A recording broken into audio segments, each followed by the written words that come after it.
Olá pessoal, tudo bem com vocês? Espero que esteja tudo bem. Sejam bem-vindos a mais um Masterclass da Reforma Tributária. E hoje vamos explorar um tema muito relevante e atual: a reforma tributária e seu impacto na tributação de aluguéis.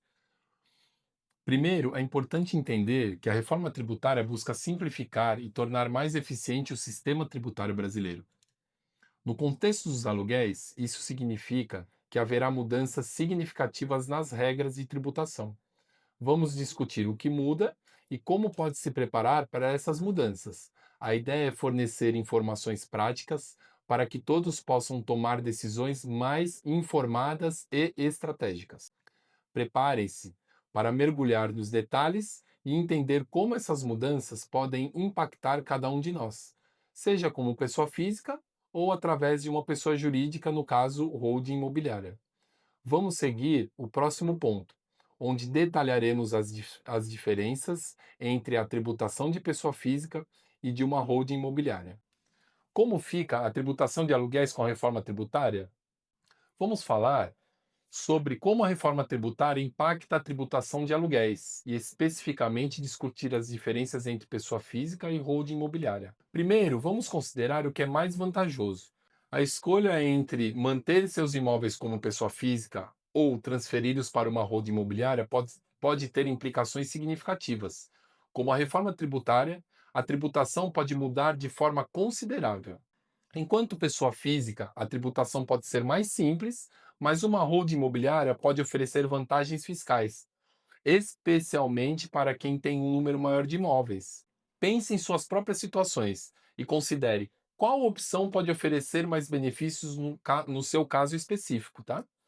Na próxima sessão, vamos detalhar as diferenças antes e depois da reforma tributária para cada uma dessas opções. Vamos explorar três áreas principais relacionadas à tributação de aluguéis e à reforma tributária. Primeiro, vamos olhar como a tributação de aluguéis para a pessoa física será afetada pela reforma. Vamos analisar as regras atuais e como elas mudarão. Isso é essencial para entender como as finanças pessoais podem ser impactadas. E em seguida, vamos discutir a situação das holdings imobiliárias. Vamos comparar o antes e o depois da reforma, destacando as mudanças significativas. Isso ajudará a determinar as estratégias mais vantajosas no novo cenário tributário. Por fim, faremos um comparativo entre pessoa física e jurídica. Essa comparação final é crucial para decidir qual estrutura pode oferecer mais benefícios no contexto pós-reforma. Agora nós vamos falar sobre o perfil dos locadores pessoa física no contexto da reforma tributária. Primeiramente, temos dois perfis principais: o pequeno locador e o grande locador. Para o pequeno locador, que possui até três imóveis e uma renda mensal inferior a R$ 20.000, a gestão dos aluguéis pode ser menos complexa, mas ainda a reforma tributária pode impactar o seu retorno financeiro. Já o grande locador, com mais de três imóveis e uma renda superior a 20.000 mensais, enfrenta desafios e oportunidades completamente diferentes. A complexidade da gestão e o impacto da tributação são maiores, mas também há potencial para otimizar de forma inteligente. É fundamental entender como cada perfil será afetado pelas mudanças na tributação, para tomar decisões corretas. Você se identifica com algum desses perfis ou conhece alguém que sim? Agora vamos falar sobre o sistema de tributação atual para locadores que utilizam carnê-leão mensal. Primeiro, é importante entender que a tributação segue a tabela progressiva de imposto de renda. Isso significa que, à medida que a renda aumenta, a alíquota aplicada também pode aumentar. Essa progressividade é algo que impacta diretamente no planejamento financeiro de quem aluga imóveis. Além disso, há algumas deduções permitidas, que podem ajudar a reduzir a base de cálculo do imposto. Entre elas estão a taxa de administração, o pagamento de IPTU e condomínio, além de despesas de manutenção quando pagas pelo locador. Essas deduções são fundamentais para otimizar a carga tributária e devem ser consideradas cuidadosamente. Lembrem-se, este modelo de tributação estará disponível e vigente até 2026. Portanto, é crucial estar ciente dessas regras atuais para um planejamento adequado. Agora, nós vamos analisar um exemplo prático para o pequeno locador. Primeiro, temos uma taxa de administração, que é de R$ 500. E isso é importante porque essa taxa é uma dedução permitida que ajuda a reduzir a base tributável. Em seguida, a base tributável é de R$ 7.000. A partir desta base, calculamos o imposto de renda, que é de R$ 1.016,27, resultando em uma alíquota efetiva de 14,52%. Vale lembrar que o aluguel mensal é de R$ 7.500. Isso demonstra como as deduções permitidas, como a taxa de administração, impactam positivamente o cálculo final do imposto. Esse exemplo ilustra a situação de um pequeno locador, sobre o modelo atual até 2026. Agora vamos falar sobre um exemplo de grande locador. Aqui temos uma situação diferente, onde a taxa de administração é de R$ 1.200. O aluguel mensal é de 22.000, isso nos leva a uma base tributável de R$ 20.800. O imposto de renda mensal, neste caso, é R$ 4.811,27, resultando em uma alíquota efetiva de 23,13%. Observem como a alíquota efetiva aumentou significativamente em comparação ao pequeno locador que discutimos anteriormente. Esse exemplo mostra como a escala dos valores envolvidos impacta diretamente na tributação. É importante entender essa variação para uma melhor gestão fiscal. Agora falaremos sobre a tributação para locadores habituais, pós-reforma tributária. Aqueles que possuem mais de 3 imóveis alugados, a pessoa física, ou uma renda anual superior a 240 mil, entram em uma categoria especial. Eles continuam pagando normalmente o imposto de renda progressivo através do Carnê-Leão. Além disso, há um impacto significativo com a introdução do IVA dual, composto pela CBS e o IBS, que incide sobre o valor bruto do aluguel. Para locações, há uma redução de 70% na alíquota padrão, resultando em uma carga tributária estimada em 8,4% sobre o valor bruto. Isso é uma tentativa de tornar a tributação mais justa para os locadores. A criação do CIB, o Cadastro de Imóveis Brasil, também é uma inovação. Ele funciona como um CPF dos imóveis, ajudando a identificar de forma única cada propriedade. Este sistema visa aumentar o controle e reduzir a sonegação fiscal.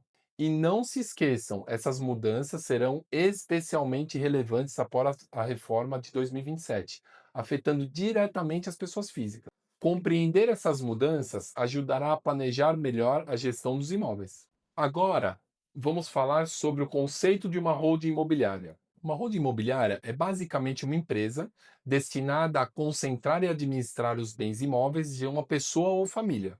Na prática, ao invés de cada imóvel estar no nome da pessoa física, eles são transferidos para o nome da pessoa jurídica, que é a própria holding. Essa empresa, então, se torna a proprietária legal dos imóveis. Os rendimentos como aluguéis passam a ser contabilizados e tributados dentro da holding. Um ponto importante é que essas holdings geralmente são tributadas pelo regime do lucro presumido. Esse arranjo pode trazer vantagens fiscais e de gestão patrimonial, mas é importante entender bem o funcionamento e as implicações antes de optar por essa estrutura. Como eu sempre digo, holding não é para todo mundo. Agora nós vamos falar sobre a tributação atual das holdings imobiliárias, o que é feito até o modelo até 31/12/2026, ou seja, 2025 e 2026. Atualmente, temos duas principais categorias de tributos: PIS e o COFINS, com alíquotas de 3,65, e a recontribuição com alíquota de 7,68. A soma desses tributos resulta em uma carga total de 11,33% sobre a receita bruta, que é de 22 mil por mês. O modelo vigente até 2026, que é o lucro presumido, impõe um imposto mensal de R$ 803. É importante entender como essas alíquotas impactam diretamente no caixa das empresas. Isso nos prepara para discutir as mudanças previstas na reforma de 2027. Agora vamos começar falando sobre as mudanças importantes na tributação das holdings imobiliárias pós-reforma tributária.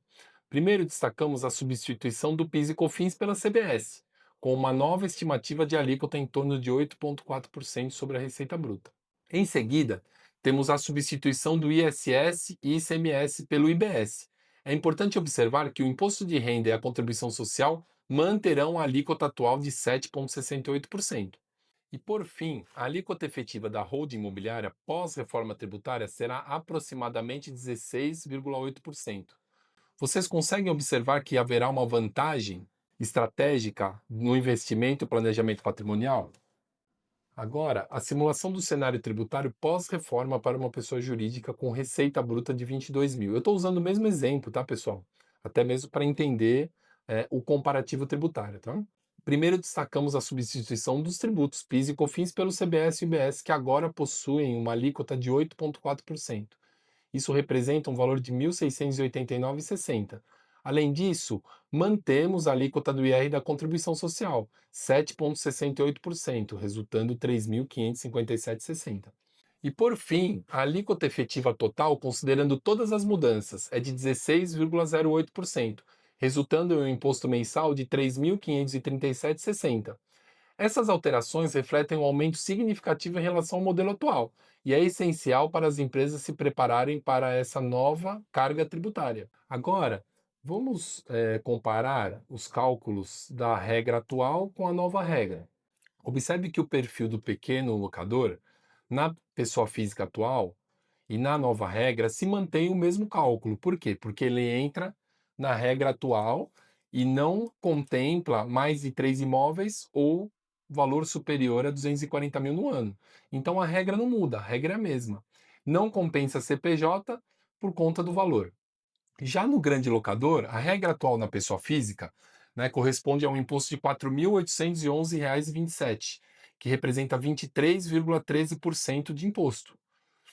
Já na nova regra, há um impacto muito grande com relação ao modelo atual, devido ao acréscimo do IBS e do CBS, conforme eu expliquei. Então, aqui a alíquota efetiva ela aumenta para 29,81%, tendo um imposto mensal de R$ 6.558,47. E a gente observa que não faz sentido, né? Por quê? Porque a carga tributária é muito alta. Já na PJ atual, no mesmo modelo e no mesmo valor calculado de 22 mil de receita, o imposto é de 11,33%, sendo o imposto mensal de R$ 2.492,60. Já na PJ, na nova regra, esse imposto, lógico, aumenta, mas ele é um imposto mais vantajoso comparado à pessoa física da nova regra, correspondendo a quase 50% de economia, né? De 3.537,60 com alíquota 16,08 em comparação à pessoa física que é de 6.558, ou seja, uma economia de quase 50%. Esse modelo, né, traz a questão das deduções também, né, e a complexidade de gestão. É lógico que a pessoa física, quando o valor é baixo, a complexidade é baixa, porque só precisa ser feito carnê-leão. Na nova regra, é média. Por quê? Porque precisa observar a questão da quantidade de aluguéis e do valor do ano anterior correspondente à soma dos aluguéis. Ultrapassando 240 mil ou mais de 3 imóveis, o imposto aumenta conforme o modelo. Então a gente precisa entender que é uma complexidade média, precisa acompanhar isso. Tá? Na PJ atual, não aceita deduções e a complexidade de gestão é alta. Por que é alta? Porque é uma empresa precisa de gestão financeira, precisa acompanhar os pagamentos, verificar a questão de obrigações, né? Que a Fiscotec faz isso para todas as empresas PJ, e não admite dedução. Por quê? Na pessoa jurídica atual, a tributação é lucro presumido e na regra atual, o lucro presumido não admite dedução.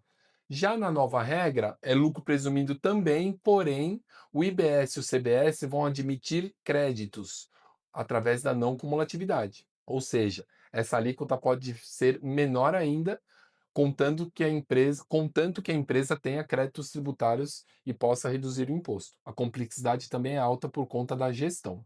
Pessoa física não admite planejamento sucessório, entra na regra normal de inventário. Na nova regra da pessoa física também. Já a pessoa jurídica atual, a vantagem é que o planejamento sucessório já é feito conforme a holding. Então, a holding é feita justamente para quê? Para reduzir o imposto e já ter um planejamento sucessório vigente aqui para os herdeiros não terem gastos excessivos no futuro, ok? Vamos concluir com uma estratégia para os pequenos locadores. Para vocês que têm um perfil de pequeno locador, a boa notícia é que, mesmo após as mudanças previstas na reforma tributária, vocês podem continuar atuando como pessoa física sem enfrentar prejuízos significativos. Isso significa que, do ponto de vista tributário, não há necessidade urgente de mudanças para a pessoa jurídica. E vocês podem continuar aproveitando a simplicidade na gestão e nas obrigações fiscais. Essa decisão, claro, pode variar de acordo com circunstâncias individuais. Então é sempre bom contar com um planejamento fiscal detalhado. E se tiverem perguntas, sintam-se à vontade para deixá-las nos comentários. Agora, eu vou concluir com foco nos grandes locadores. Qual é a estratégia? Primeiro ponto: avaliar a migração para a pessoa jurídica até 2026. Isso pode oferecer vantagens significativas em termos de economia tributária. Segundo ponto: mesmo após a reforma, a criação de uma holding pode ser vantajosa. Isso é especialmente relevante para a sucessão e proteção patrimonial. No entanto, requer uma análise detalhada para garantir que seja a melhor escolha e a escolha certa para cada situação. Lembrem-se, cada caso é único. É fundamental uma avaliação cuidadosa para tomar decisões informadas. Agora, pessoal, chegamos ao fim da apresentação.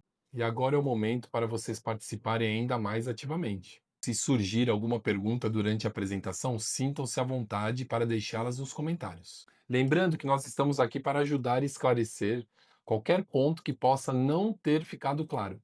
Lembre-se, sua participação é fundamental para enriquecer ainda mais nossa discussão. Obrigado pela atenção e pela participação de todos, e até a próxima Masterclass.